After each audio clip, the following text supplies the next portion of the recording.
Euzubillahimineşşeytanirracim. Bismillahirrahmanirrahim. Sevgili dostlar, bir kısayla yine huzurunuzdayız.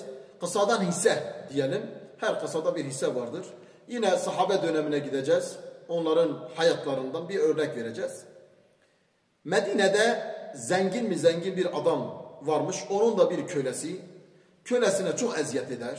İhtiyaçlarını gidermez. Kölesi gider başkasından borç edinir. Öyle gelir evinin ihtiyacını giderir. Zalim mi zalim?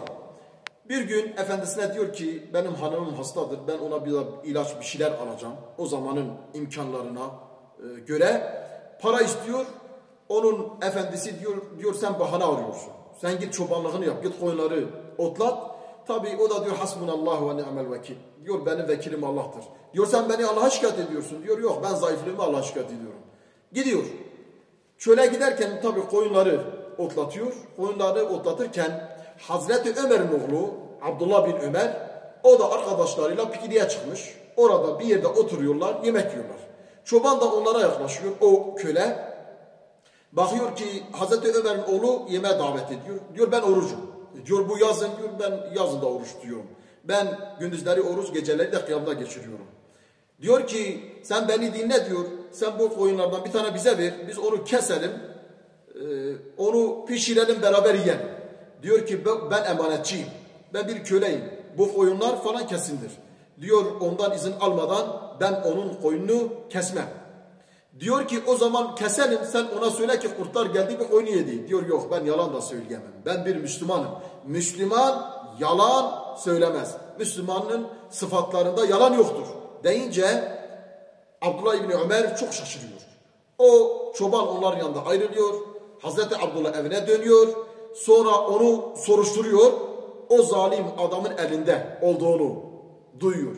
Adamın bir zalim adamın çok o köleye eziyet ettiğini öğrendiği zaman şaşırıyor. Ya diyor bu kadar bunu eziyet ettiği halde o onun malına ihanet etmiyor. Tabi geliyor o adamın yanına diyor ki sen bu köleni satmıyor musun? Diyor ki ben Abdullah bin Ömer. Ya Emir el-Mümin oğlu diyor. Bir şey mi oldu? Korkuyor. Diyor o kölen hakkında konuşmaya geldim.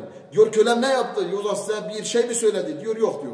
Ben o köleyi senden almak istiyorum. Diyor ki ben kölemi bu fiyata satarım.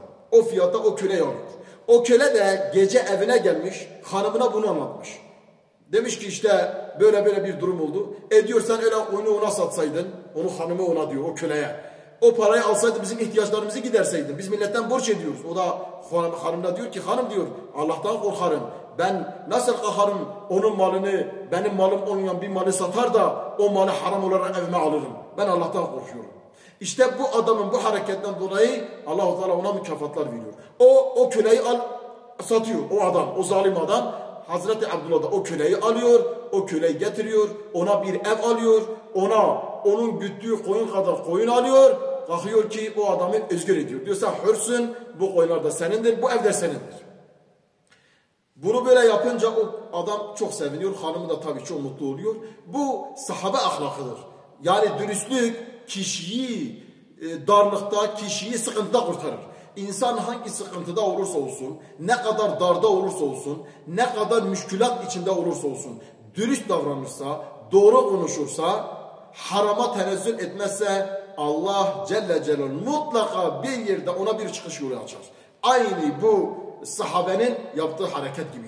Onun için sevgili Müslümanlar, ashab-ı kiramın hayatı bizler için örnek ve misaldır. Allah-u Teala onların hayatlarından kendine örnekler ve misaller çıkaranlardan etsin bizi. Hepinizi Allah'a emanet ediyorum. Esselamu Aleyküm ve Rahmetullahi ve Berekatuhu.